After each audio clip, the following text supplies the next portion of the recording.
নমস্কার বন্ধুরা, আমি প্রসূন আচার্য। আপনারা দেখছেন প্রসূন আচারিয়া জার্নালিস্ট চ্যানেল। বন্ধুরা, টেকনিক্যাল কারণে গত দু একদিনের মধ্যে আমি ভিডিও করতে পারিনি, আবার ফিরে এলাম এবং নিয়মিত আমি যেরকমভাবে ভিডিও আপলোড করতাম আপনারা দেখবেন। অবশ্যই চ্যানেলটি সাবস্ক্রাইব, লাইক, শেয়ার করবেন, এটা আগেই বলে রাখি, যেভাবে আপনারা ইলেকশনের সময় বলেছিলেন। আপনারা জানেন রাজ্যে কি ফলাফল হয়েছে। বিজেপি 207টি আসন জিতেছে, 45%-এর উপর ভোট পেয়েছে। 2,92,00,000 মানুষ বিজেপিকে ভোট দিয়েছে। উল্টো দিকে তৃণমূল 80টি আসন পেয়েছে, 40.80% ভোট পেয়েছে। 2,60,00,000 মানুষ তৃণমূলকে ভোট দিয়েছে। সিপিএম একটি আসন জিতেছে, 4.45% ভোট পেয়েছে। আর 28,39,000 লোক তাদের ভোট দিয়েছে। কংগ্রেস 2টি আসন জিতেছে, প্রায় 3% ভোট পেয়েছে, 18,90,000 তারা ভোট পেয়েছে। এছাড়া অন্য পার্টিগুলো তো আছেন। আপনারা এটাও জানেন যে শুভেন্দু অধিকারীর আপ্তসহায়ক চন্দ্রনাথ রথ, তাকে নিয়ে রাজ্য উত্তাল। তিনি যেভাবে খুন হয়েছেন অত্যন্ত মর্মান্তিক। বিধানসভা ভেঙে গিয়েছে এবং আজকে অমিত শাহ সিদ্ধান্ত নেবেন পরবর্তী মুখ্যমন্ত্রী কে হবেন। সম্ভবত শুভেন্দু অধিকারী হতে চলেছেন বলে আমার কাছে মনে হচ্ছে। কিন্তু চূড়ান্ত সিদ্ধান্ত বিজেপির নেতৃত্ব নেবেন। 2জন ডেপুটি চিফ মিনিস্টার হবেন শোনা যাচ্ছে এবং আগামীকাল ব্রিগেডে শপথ হবে। ট্রাইব্যুনালে 35 লক্ষ মানুষের যে হিয়ারিং হবে, কতদিন ধরে চলবে, এটা একটা বিরাট প্রশ্ন। যেখানে ট্রাইব্যুনালের অলরেডি প্রাক্তন চিফ জাস্টিস শিবক জ্ঞানম তিনি রেজিগনেশন দিয়েছেন। আমাদের যিনি ইলেকশন কমিশনের স্পেশাল অবজারভার ছিলেন সুব্রত গুপ্ত এবং মিস্টার এন মিশ্র, তাদেরকে অব্যাহতি দেওয়া হয়েছে। এই ঘটনাগুলো কিন্তু ঘটেইছে এবং রাজ্যের বিভিন্ন জায়গায় হিংসা অশান্তি হয়েছে, বিভিন্ন ঘর পুড়েছে, তৃণমূল কর্মীরা আক্রান্ত হয়েছেন, তৃণমূলের ঘর বেশি পুড়েছে, আবার বিজেপি কিছু তৃণমূলের ক্লাব অফিস ইত্যাদি খুলে দিয়েছে। এই ঘটনাও ঘটেছে, সেটাও দেখা গিয়েছে। বুলডেজার চলেছে হগ মার্কেটের কাছে এবং বুলডেজারের উপর নিষেধাজ্ঞা হয়েছে, সেটাও আপনারা জানেন। আমার মূল আলোচনার বিষয় হচ্ছে যেভাবে এখনো তৃণমূল কংগ্রেস রাজ্যের বেশিরভাগ জায়গায়, অর্থাৎ হেরে গেলেও, রাজ্যের ক্ষমতা থেকে চলে গেলেও, তাদের এই মুহূর্তে সাংসদ রয়েছেন Kolkata corporation, Asansol corporation, Siliguri corporation তাদের হাতে। হাওড়া যদিও মমতা বন্দ্যোপাধ্যায় নির্বাচন করেননি, ফলে হাওড়ার কর্পোরেশন নেই, কিন্তু রাজ্যের প্রায় সমস্ত পুরসভা হাতে, রাজ্যের ত্রিস্তরীয় পঞ্চায়েতের জেলা পরিষদ তাদের হাতে। অর্থাৎ তৃণমূলের হাতে এত কর্পোরেটর, অর্থাৎ কাউন্সিলর, তার সাথে পঞ্চায়েত সদস্য, তার সাথে নেতা রয়েছেন, কিন্তু কোথাও কাউকে কোনো দেখাই যাচ্ছে না। এটা কেন হলো? মমতা বন্দ্যোপাধ্যায় তিনি প্রতিবাদ করেই হোক, যে কোনো কারণেই হোক, বলেছিলেন ইস্তফা দেবেন না। যদি দিলে সেটা গ্রেসফুলি দেওয়াটা হয়তো ভালো হতো। তিনি অখিলেশ যাদব কালকে এসেছিলেন তাকে সলিডারিটি জানাতে এবং তিনি অখিলেশ যাদবকে বলেছেন আমি হারিনি। অখিলেশও বলেছেন নাই দিদি আপ তো নেই হারা। তিনি তাকে ওড়না পরিয়ে তাকে স্বাগত জানিয়েছেন, অখিলেশের সাথে মিটিং করেছেন এবং এখন মমতা বন্দ্যোপাধ্যায়ের অন্যতম ভরসাস্থল রাহুল গান্ধী, সোনিয়া গান্ধী বা ইন্ডিয়া অ্যালায়েন্সের অন্যান্য জোট। কিন্তু আমার প্রশ্ন হচ্ছে যে তৃণমূল কংগ্রেসের একাংশ কর্মী তারা বিজেপিতে চলে যাওয়ার জন্য রাতারাতি জার্সি বদল করেছে, অটো ইউনিয়ন চেঞ্জ হয়ে গেছে, ট্যাক্সি ইউনিয়ন চেঞ্জ হয়ে গেছে, বিভিন্ন সবজি মার্কেটের ঝান্ডার রং চেঞ্জ হয়ে গেছে। যেখানে তৃণমূল বিধানসভা জিতেছে সেখানেও চেঞ্জ হয়েছে, যেখানে জেতেনি সেখানেও চেঞ্জ হয়েছে এবং এগুলো সবার চোখের সামনে ঘটছে। কিন্তু তাহলে কি তৃণমূল কংগ্রেসের এই মুহূর্তে যারা নির্বাচিত প্রতিনিধি, একেবারে পুরসভা, কর্পোরেশন, পঞ্চায়েত, জেলা পরিষদ, পঞ্চায়েত সমিতি, এই যে হাজার হাজার, তারা হঠাৎ করে কোথায় গেলেন? এমনকি পরাজিত যে এমএলএ তাদেরকেও দেখা যাচ্ছে না, যখন লোক আক্রান্ত হচ্ছে তাদের পাশে দাঁড়াতে। যে এলাকার স্থানীয় মানুষদের, বিজেপির নেতাদের ফোন করে বলতে হচ্ছে আমাদের বাঁচান, তারা এসে ব্যবস্থা নিচ্ছে। আমরা কলকাতার ক্ষেত্রে রিতেশ তিওয়ারিকে দেখেছি, সজল ঘোষকে দেখেছি, বিভিন্ন জেলায় দেখেছি। উল্টো দিক থেকে আর এক দল লোক যারা উগ্র হিন্দুত্ববাদী হিসেবে পরিচিত, তারা মুসলিমদের ওপরে এক শ্রেণীর ওপরে অত্যাচার করছে দেখেছি। বিরিয়ানির দোকান থেকে বিরিয়ানি ফেলে দেবে, হালাল চালও বলছে হালাল হয়। শিলিগুড়িতে দেখা গেল কিছু লোক গিয়ে বিরোধ দেখাচ্ছে এবং বলছে যে চাল হালাল হয়, বিরিয়ানির চাল। দোকানদার বলছে আমি হিন্দু, যে চাষিরা উৎপাদন করে বর্ধমানে তারা হিন্দু।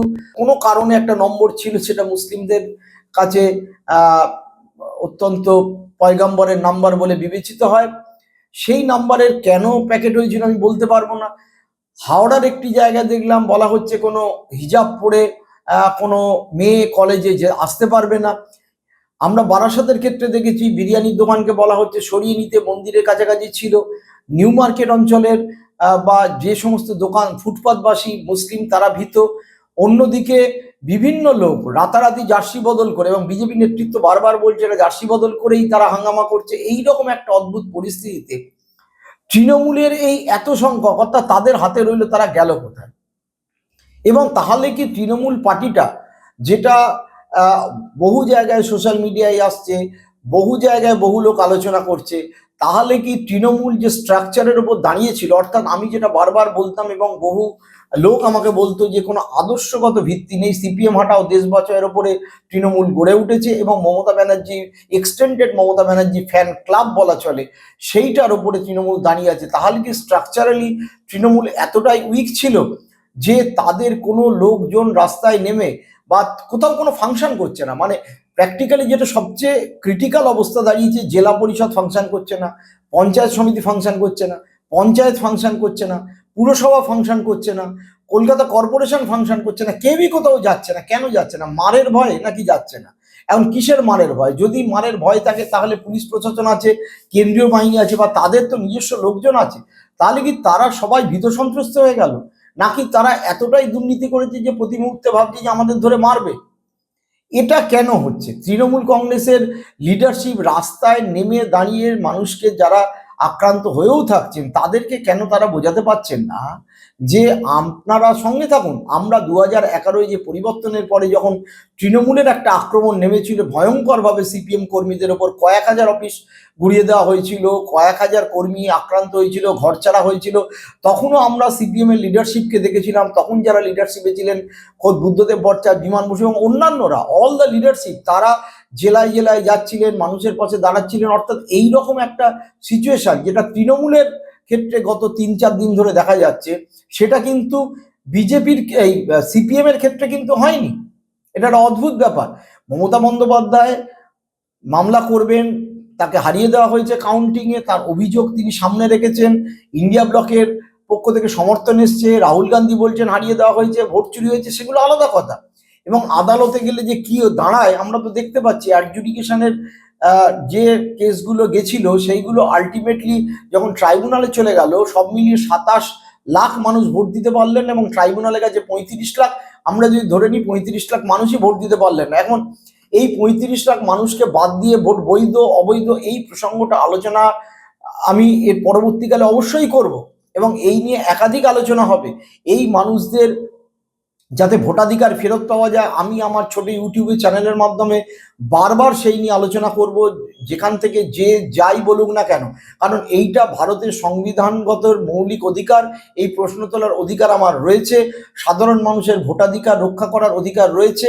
এবং এই জন্যেই আমি গত 4 মাস ধরে বলে আসছিলাম বারবার একটা কথা, যে যদি এসআইআর এর এমন একটা প্রক্রিয়া, যে প্রক্রিয়া তৃণমূল নেতৃত্ব বা সিপিএম নেতৃত্ব বুঝতেই পারছেন না, যে টোটাল ডেমোগ্রাফি চেঞ্জ হয়ে যাচ্ছে, ভোটার তালিকা চেঞ্জ হয়ে যাচ্ছে, তা সত্ত্বেও আইপ্যাক নির্ভর অভিষেক ব্যানার্জি এবং তার দলবল এটার উপর ভরসা করেন। ভরসা করে করে করে এমন অবস্থায় আনলো, এখন আইপ্যাককে সকলে গালাগাল করছে। তৃণমূলের বহু নেতা প্রকাশ্যে, তৃণমূলের বহু নেতা অপ্রকাশ্যে বলছেন যে আইপ্যাক আসলে ডুবিয়েছে। কারণ ভোটের 15-20 দিন আগে থেকে আইপ্যাকের উপর হানার পরে আইপ্যাক প্রায় উধাও হয়ে যায়। শোনা যাচ্ছে তারা 3-4 মাস আগে থেকেই বিজেপির সাথে কম্প্রোমাইজ হয়ে গেছিল, তাদের নানা রকম আর্থিক কেলেঙ্কারি ছিল। ফলে আলটিমেটলি কি হয়েছে কি না হয়েছে সে তো এখন বোঝা যাবে না। অখিলেশ যাদব তিনি আইপ্যাকের সাথে আগামী দিনে চুক্তি ছিন্ন করেছেন এবং আইপ্যাক নানা জায়গায় বিজেপির রাজ্যেও কাজ করে থাকে, বিজেপির সঙ্গেও কাজ করে থাকে। কিভাবে ডাটা গেছে না গেছে সে ব্যাপারেও কিছু পরিষ্কার বলা যাবে না।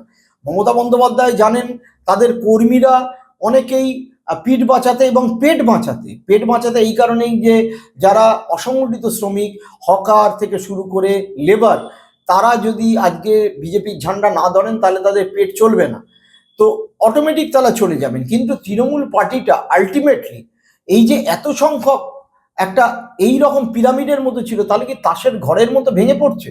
তাসের ঘরের মতো তাদের কেউ রোববার নেই? কলকাতা কর্পোরেশনে 144টা ওয়ার্ডের মধ্যে বিজেপি এগিয়ে আছে, 101টিতে তৃণমূল 43। আচ্ছা, বামফ্রন্ট তো লড়েছিল, বামফ্রন্ট যে লড়েনি 2011 হারের পরে কলকাতা কর্পোরেশনে, তা তো নয়। তারা পারেনি, কিন্তু তারা লড়েছে, তার আগেও তারা লড়েছে। তা তৃণমূল কি সেই লড়াইটা দিতে পারবে? এই প্রশ্নটা কিন্তু সকলের মনের মধ্যে উঠছে।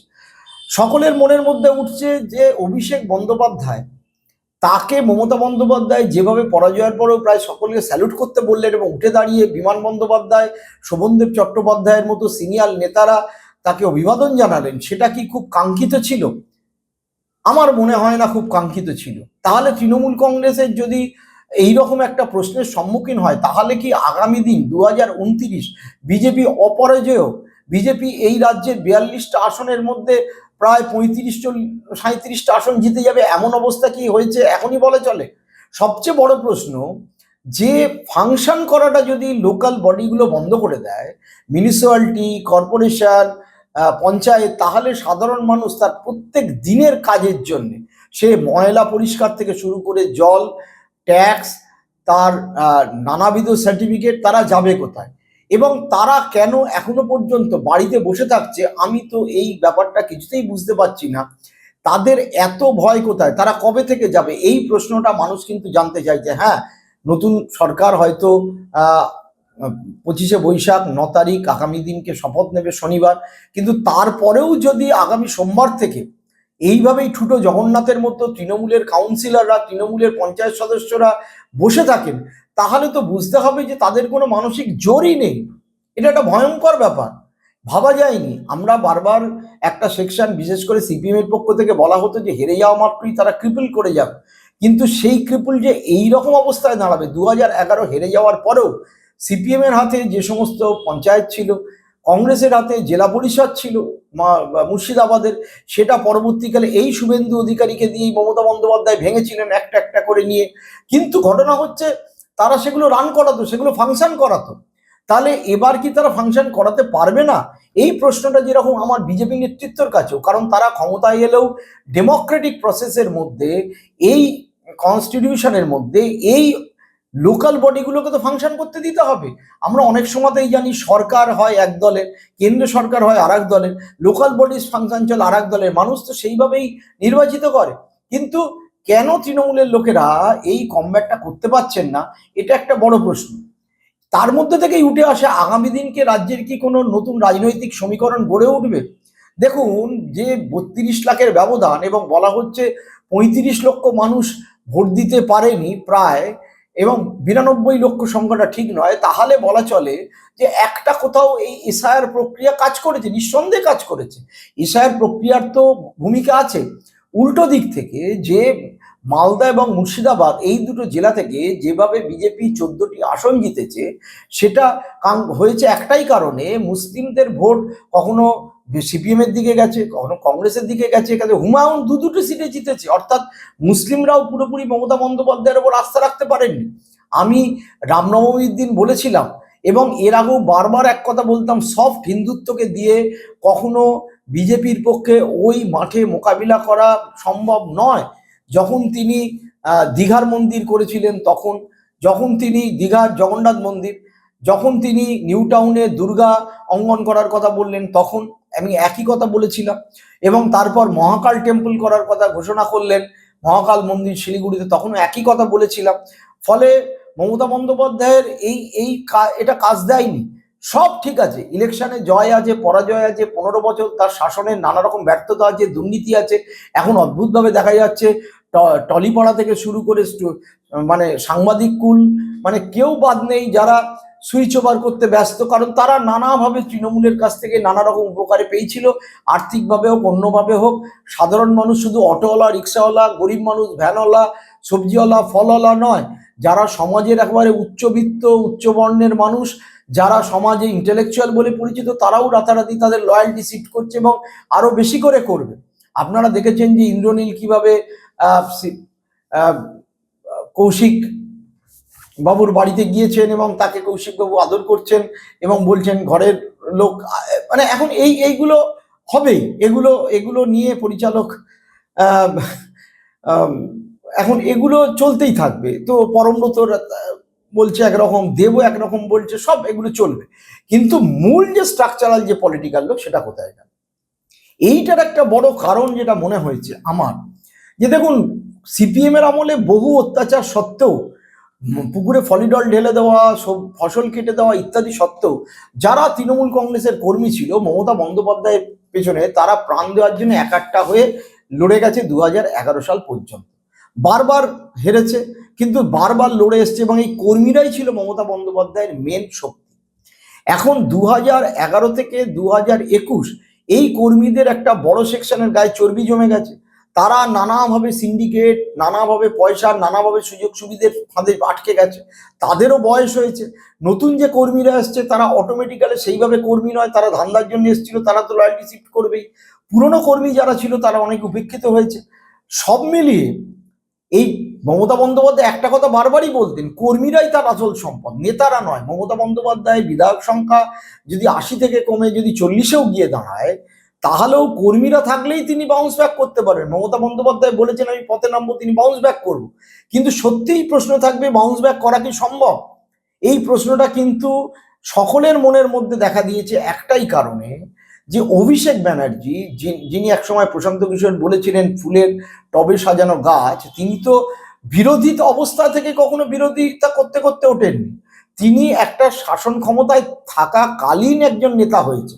তার পক্ষে রাস্তায় নেমে লোকে যেটা বলছে যে এই কর্মীদের পাশে দাঁড়িয়ে দৌড়ানো, তার পাশে দাঁড়ানো, আমার মনে আছে যে বুদ্ধদেব ভট্টাচার্য কোথায় উত্তর 24 পরগনা বৃষ্টির মধ্যে গিয়ে চিফ মিনিস্টার ওই রকম অবস্থায় তিনি গ্রামে গ্রামে একাধিক জায়গা, আমি বুদ্ধবাবুর সাথে 2011 পর গেছি, বুদ্ধবাবু তাদের পাশে দাঁড়িয়েছেন, বুদ্ধবাবু তাদের চোখে জল মুছিয়েছেন এবং বলেছেন আমি আছি।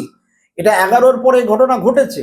আমি জানি না মমতা বন্দ্যোপাধ্যায় কবে থেকে শুরু করবেন কি না শুরু করবেন, কিন্তু বুদ্ধবাবুর সঙ্গের যে নিচের টায়ারের কর্মীরা ছিল তারা 2016 পর্যন্ত কিন্তু একটা বড় সেকশন তারা কিন্তু আঁকড়ে ছিল সিপিএম এর, কারণ ইডিওলজি ছিল, কমিউনিস্ট ইডিওলজি, মার্ক্সবাদী ইডিওলজি ছিল। আমি বারবার তৃণমূল পার্টি সম্পর্কে একটা কথাই বলে এসেছি যে এই পার্টিটার ইডিওলজিক্যাল বেস খুব উইক।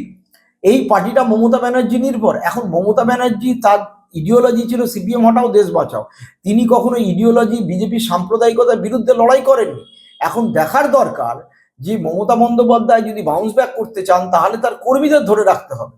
এবার কর্মীদের ধরে রাখতে গেলে তার মিউনিসিপ্যালিটি, তার হাতে থাকা কর্পোরেশন, তার হাতে থাকা পঞ্চায়েত, এগুলোকে ফাংশন করতে হবে, তাদেরকে যেতে হবে, মার খেলেও তাদেরকে বলতে হবে যে আমরা নির্বাচিত প্রতিনিধি, কিন্তু তাদের সে ক্ষমতা নেই। কেন নেই?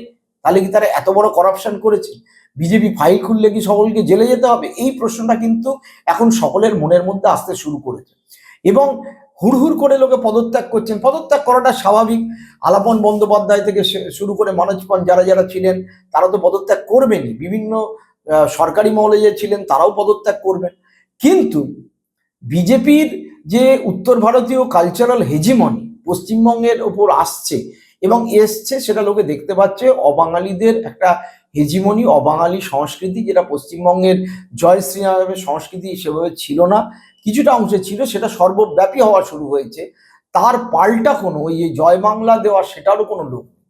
তাহলে প্রশ্নটা এখান থেকে থাকছে যে তৃণমূল কংগ্রেস বাউন্স ব্যাক করার আগে, বাউন্স ব্যাক তো ইলেকশনে করবেন, তার আগে তার যে নির্বাচিত জনপ্রতিনিধিরা তারা কি সব পালিয়ে গেলেন, গুটিয়ে গেলেন, চলে গেলেন? শোনা যাচ্ছে উদয়ন গুহ অ্যাম্বুলেন্সে চেপে পালিয়ে গেছেন। কর্মীরা গাডাগা দিতেই পারেন, কিন্তু আমার মনে হয় নির্বাচিত প্রতিনিধিরা যদি গিয়ে তাদের প্রশাসন, স্থানীয় প্রশাসন না হাতে নেন, তাহলে তো মানুষ পরিষেবা থেকে বঞ্চিত হবে। এটা একটা ভয়ঙ্কর ব্যাপার। আর একটা জিনিস পাশাপাশি আমি বলবো বিজেপি নেতৃত্বকে মাথায় রাখতে হবে, যে সমস্ত স্কিম আপাতত চলছিল তার মধ্যে 2-3টে স্কিম ভীষণ গুরুত্বপূর্ণ। একটা হচ্ছে স্বাস্থ্য বীমা, যেটা রাজ্য সরকার, মমতা সরকার চালু করেছিলেন। সেই স্বাস্থ্য বীমাটা নতুন আয়ুষ্মান ভারত আসেনি। এইবার সেই স্বাস্থ্য বীমা যদি কাজ না করে তাহলে মুশকিল হবে, কি মানুষ সুবিধে পাবে না। মা ক্যান্টিন বন্ধ হয়ে গেছে, ফলে অনেকে খেতে পাচ্ছেন না। বাংলার আবাস যোজনার ফার্স্ট কিস্তির টাকা পেয়েছে, সেই ফার্স্ট কিস্তির টাকা পাওয়ার পরে সেকেন্ড কিস্তির বাড়ি অনেকটা করে তারা টাকা পাচ্ছে না। এই নিয়ে একটা ভয়ঙ্কর লোকের চিন্তা। তার সাথে যারা ক্যাজুয়াল ওয়ার্কার, 5 লক্ষ ক্যাজুয়াল ওয়ার্কার আছে, তারা ভয় পাচ্ছেন যে মমতা বন্দ্যোপাধ্যায় এই সময় স্থায়ীকরণ থেকে ক্যাজুয়ালদের জোর দিয়েছিলেন, তাদের কি হবে। সবচেয়ে বড় হয়েছে স্বাস্থ্যসাথী কার্ডের, হয়তো অপারেশনের জন্য তারা এনলিস্ট করেছেন, মানে একটা হসপিটালে, কিন্তু হসপিটাল এখন তাদের অপারেশন করবে কিনা সেইটা নিয়ে দেখা দিয়েছে সংশয়। এই নিয়ে হাজার হাজার মানুষ একটা অসম্ভব অবস্থায় পড়েছে, কারণ আয়ুষ্মান ভারত চালু হতে পুরো প্রক্রিয়া কয়েক মাস সময় লাগবে এবং সেই সুবিধা সকলকে পাবে না। ফলে বিজেপি সরকারকে আগামী দিনকে ভাবতে হবে যে এই স্বাস্থ্য বীমা, এই না খেতে পাওয়া মানুষদের জন্য মা ক্যান্টিন বিকল্প ব্যবস্থা আসার আগে পর্যন্ত, এবং এই যে আবাস যোজনার স্কিমটা আটকে গেল, প্রধানমন্ত্রী আবাস যোজনা চালু হওয়ার আগে তারা সেই টাকাগুলো পাবে কিনা, এই নিয়ে সামগ্রিকভাবে একটা বড় প্রশ্ন। সরকারি কর্মচারীদের ডিএ পাবো কি পাবো না, এর বাইরে তাদের ডিএ বকেয়া টাকা পাবো কি পাবো না, বেতন কমিশন হবে কি হবে না সেই নিয়ে চিন্তা। ত্রিপুরায় বেতন কমিশন করে দিয়েছে, কিন্তু 8 বছর জন্য নতুন বেতন কমিশন লাগু হয়নি, সবাই কিন্তু সেখানে ডিএও পায় না। এবং সেটা পশ্চিমবঙ্গের ক্ষেত্রে কি হয়, হাড়ে মা ভবানী অবস্থা, সেটা একটা বড় প্রশ্ন। কিন্তু মূল প্রশ্ন হচ্ছে আমার শেষ পর্যন্ত ওই একটাই, যে তৃণমূলের লোকাল বডিজ, পুরসভা, পঞ্চায়েত, কর্পোরেশনের যে সমস্ত হাজার হাজার নির্বাচিত প্রতিনিধি, তারা কোথায় গেল? তারা কি উবে গেল? যে সমস্ত এমএলএরা হেরে গেছেন তারা কি পালিয়ে গেলেন? যে সমস্ত এমএলএরা জিতেছেন তারা কি চলে গেলেন? মহুয়া মৈত্রকে আপনারা জানেন যে ফ্লাইটে উঠেছিলেন, চোর চোর ধ্বনি দেওয়া হয়, যেগুলো শুনতেই হবে, এগুলো শুনতেই হবে, কিন্তু রুখে যদি না দাঁড়াতে পারে তাহলে কিন্তু তাসের ঘরের মতো কিছুদিনের মধ্যেই তৃণমূল কংগ্রেসে প্রায় ভেঙে পড়বে। সেই স্ট্রাকচার কিন্তু মমতা বন্দ্যোপাধ্যায় কতটা রক্ষা করতে পারবেন আমার বড় সন্দেহ আছে। আশা করি পশ্চিমবঙ্গের রাজনৈতিক হানাহানির অবস্থা থেকে আগামী কিছুদিন পরিত্রাণ পাবে, শান্তি ফিরে আসবে, এবং বিজেপির নেতৃত্বকেও দেখতে হবে ধর্মের কারণে, উগ্র ধর্মীয় কারণে যাতে পারস্পরিক হানাহানি হয়ে বাংলার পরিবেশ আরো উত্তপ্ত না হয়। সকলে ভালো থাকবেন, সুস্থ থাকবেন, নমস্কার।